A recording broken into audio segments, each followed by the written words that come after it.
The state of Texas has sweltered this summer under a seemingly endless cycle of extreme heat warnings. Those high temperatures have put a strain on the state's power grid. Texas's grid operator says demand for energy has set 7 records this summer alone. Costs have gone up. Energy prices peaked Sunday at roughly $2,500 per megawatt hour. They've gotten better for now. On Tuesday, the high was just a fraction of that at $290. Emily Foxhall joins us now for more on this. She's an energy reporter for the Texas Tribune. Emily, thanks for being with us. How much is the average household paying right now? That's a hard question to answer because a lot of individuals have private contracts with a company that's providing their power. But as you mentioned, we've broken the demand, the record for power demand 7 times. So you can imagine that people are using a lot more power than usual. And because of that, they're paying more money on their power bills. Are people, are they changing what they do because of this? Yeah, I mean, that's a discussion that's been coming up more and more. A lot of the state's legislative session earlier this year focused on how can we produce more power, and environmental and consumer advocates have really been asking this question of how can we use less power. So that could be something like energy efficiency, which is making your home hold in the cool air a little bit better, or it could be something, about having residents reduce the amount of power they're using. So bump up their thermostat and somehow find a way to incentivize that beyond just personally saving a little bit of money. Where is the grid struggling the most right now? I'd say the grid has held up remarkably well. I mean, even with the immense amount of power that we've been pulling off of it, the operators of the grid have only had to call for voluntary conservation once so far this summer.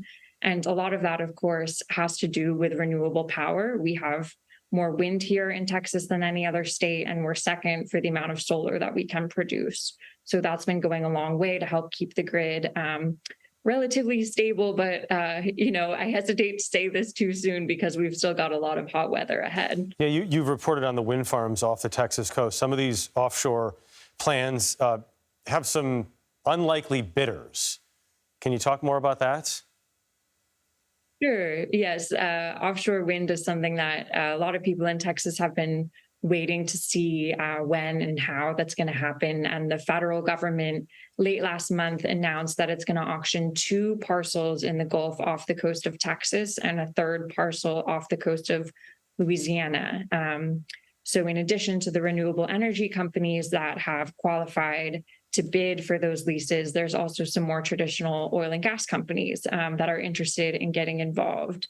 So that auction is going to take place at the end of the month, and it'll go to the highest bidder to develop that location. Which is part of the whole and we can talk solar too, but we just did a story recently where we talked to somebody about the changing environment, the changing climate, and they said one of the reasons why we're having more of these discussions now is because these renewables are getting cheaper, and in some cases they can be cheaper than fossil fuels. I wonder where solar sort of stands on that scale right now in Texas, because ultimately, people aren't going to do it unless it's cheaper. Right. It's definitely a money question. I'd say this came up a lot again during the legislative session because solar and wind are pretty much always a cheaper source of energy.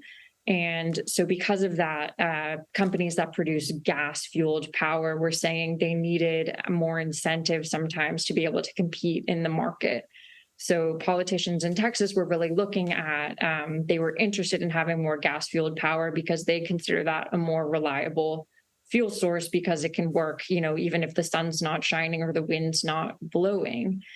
So there's all these questions of, what's the right balance of power sources on a grid as these renewable sources become more and more common. So Texas is kind of on the forefront of asking this question of, what's the right way to operate and regulate these power sources? So now you've got these classic big oil and gas companies that are becoming classic new solar and wind companies. That's one way to look at it, yes. Yeah, I mean, I think Shell was one of the companies that has put its name in for these wind leases, and their reasoning is that they have the expertise and the experience. They've been working offshore in the Gulf on oil and gas development for years and years and years. And their argument was, we already know how to do this. Like, we know how to be in the Gulf of Mexico, and we know how to work with this big infrastructure offshore. So for them, I think offshore wind is something they feel it makes sense as a next step. Plus, we want to make a lot of money. So please let us do it. Emily Foxhall, energy reporter for the Texas Tribune. We've been watching your work and keep it up. Thank you for spending time with us. Thank you. I appreciate your interest. Okay.